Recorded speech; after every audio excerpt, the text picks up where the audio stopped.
Alhamdulillah, salawat dan salam kepada Rasulullah Muhammad SAW. Salah satu nikmat yang Allah berikan di bumi Indonesia ini, diberikannya negeri yang sangat cantik. Salah satu unsur kecantikan bumi kita, hamparan laut hampir di semua provinsi yang ada di Indonesia. Saat ini saya berada di Sulawesi Selatan, tepatnya di Kabupaten Pinrang, di lokasi pemandian alam. Tapi sebenarnya andai dikelola dengan baik, ya, ini namanya Desa Salopi. Dia masuk di Kecamatan Duampanua, ujung daripada Kabupaten Pinrang, berbatasan langsung dengan Sulawesi Barat. Punya pantai yang sangat cantik. Sebenarnya sangat cantik, tapi karena lagi badai, ya, kemarin ada ombak yang sangat tinggi karena angin yang kencang. Saya tidak tahu apa bahasa alamnya.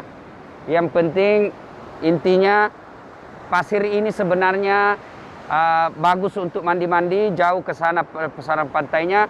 Tapi ombak yang sangat besar akhirnya pantainya tidak layak untuk mandi hari ini.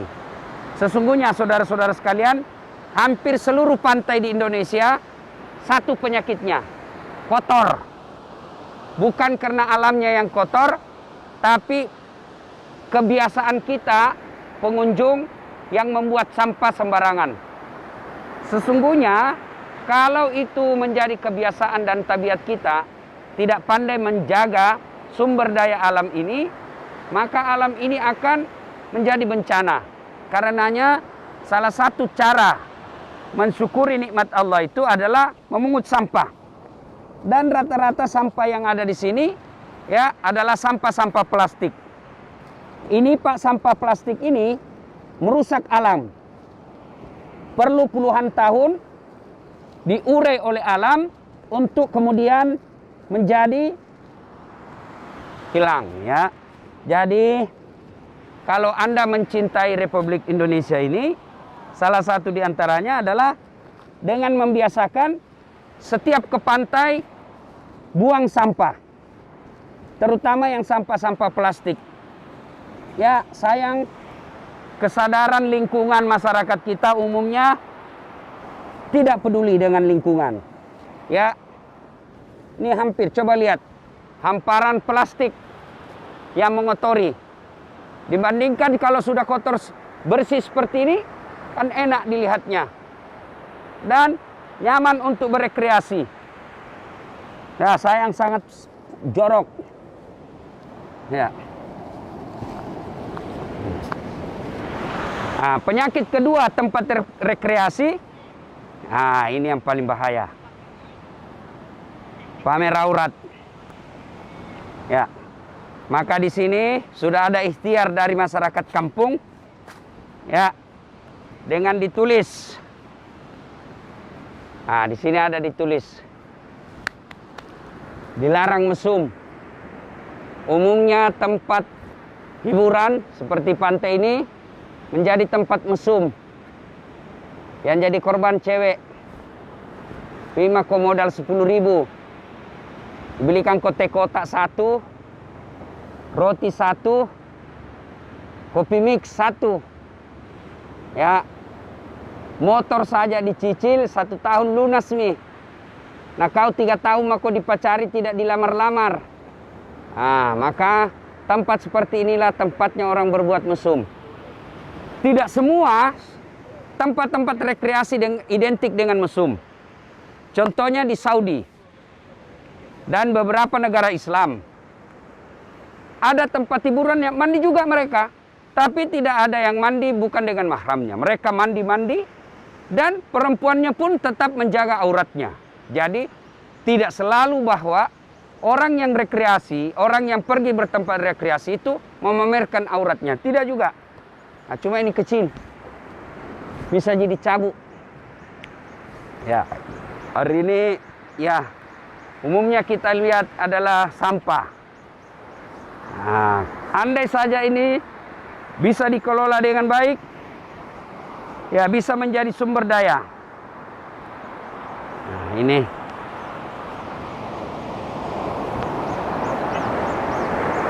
Nah, hari ini juga saya ada Ece. Nah, ini namanya Ece. Sini dulu, Cek. Nah, apa bacanya nih? Ece. Nah, Ece ini salah satu nama Hasanah. Orang Bugis, anak perempuan diberi nama Ece, anak laki-laki diberi Aco. Hasanah. Jadi kalau Anda mendengar nama perempuan Ece, itu pasti orang Bugis. Atau Aco, biasa orang Bugis. Silakan lanjut main. Nah, saudara, kita bandingkan sampah-sampah seperti ini, bandingkan mana lebih cantik. Ya. Nah, kemudian mengambil pelajaran dari sini, air pantai, Rasulullah pernah mengumpulkan para sahabat. Lalu beliau berkata, suatu waktu nanti kalian diperebutkan. Ya, seperti makanan di meja makan. Dihidangkan, lalu orang ambil dari kanan, ambil dari kiri. Sahabat waktu itu, ya Rasulullah, apakah kami sedikit waktu itu? Nabi katakan, tidak, kalian besar. Kalian mayoritas. Lalu sahabat heran, ya Rasulullah, kenapa kita bisa dipermainkan seperti itu? Nabi menjawab, kalian banyak, tapi seperti buih di lautan. Coba lihat buih. Sepanjang pantai, garis pantai yang kita lihat ini, ada buih. Coba kita lihat. Sepanjang jalan pantai. Nih, semua buih. Mayoritas. Tapi dia dihempaskan, dipermainkan. Nah, begitu juga. Coba kita lihat buih. Banyak, tapi dia dihempaskan, dipermainkan, dibawa, digulung kiri kanan. Begitulah nasib kita. Nah, kalau kita cuma mayoritas dari segi jumlah, tidak dari segi kualitas, maka jangan heran kita banyak seperti buih di lautan. Dibawa ke sana kemari. Kita mayoritas, tapi kita tidak bisa berbuat banyak.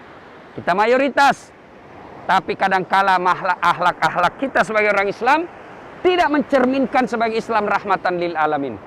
Karenanya pekerjaan buat kita semua. Pekerjaan buat para dai, para ulama. Berikan pencerahan kepada umat Islam.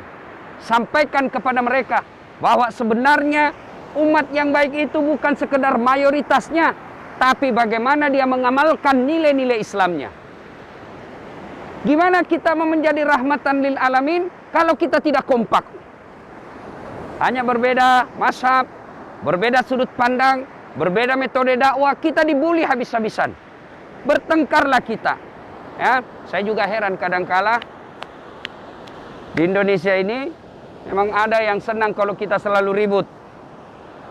Saya melihat berselancar di medsos, memang ada orang di Indonesia ini yang senang melihat negara kita selalu ribut. Dia merawat, seolah-olah merawat keributan itu. Kenapa dia merawat keributan? Karena dia dapat duit dan proyek dari keributan. Saya tidak tahu, padahal kita sudah diajarkan Pancasila. Sila ketiga. Nah, ini buih. Coba lihat. Buih banyak. Tapi dia hempaskan. Nah, ini karena tidak punya pegangan. Maka umat Islam bukan hanya jumlahnya, tapi yang paling penting kualitasnya. Saya pernah membaca hasil riset, umat Islam lebih dari 50% yang belum bisa memahami Al-Quran dengan sebaik-baiknya.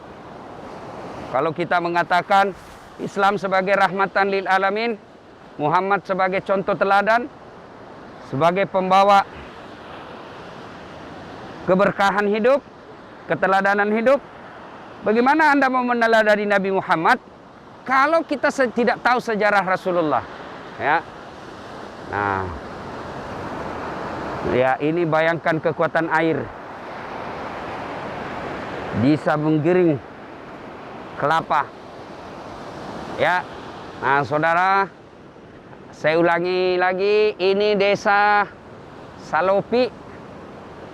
Saya tidak tahu apa artinya. tapi ujung kecamatan terujung dari Sulawesi Selatan ke Sulawesi Barat. Berada di Kabupaten Pinrang, kira-kira sekitar 260 km dari kota Makassar. Kalau naik mobil, ya sekitar 4-5 jam. Ya, nah ini dekat dari tanah kelahiran saya. Terima kasih. Ya, kita berharap mudah-mudahan masyarakat Indonesia pada umumnya dan khususnya yang ada di desa ini mencintai pantainya, anugerah dari Allah dengan cara apa? Merawat lingkungan dengan memungut sampah-sampah seperti ini. Kemudian yang kedua, menjadikan pantai ini jauh dari tempat maksiat. Insyaallah kalau ini terawat dengan baik, Allah berfirman, walau anna ahlal qura amanu wattaqau lafatahna alaihim barakatim minas sama'i wal ard. Penduduk suatu negeri beriman dan bertakwa kepadaku, maka aku akan turunkan keberkahan dari langit dan keberkahan dari dalam tanah. Terima kasih. Ya, panas. Oke. Assalamualaikum warahmatullahi wabarakatuh.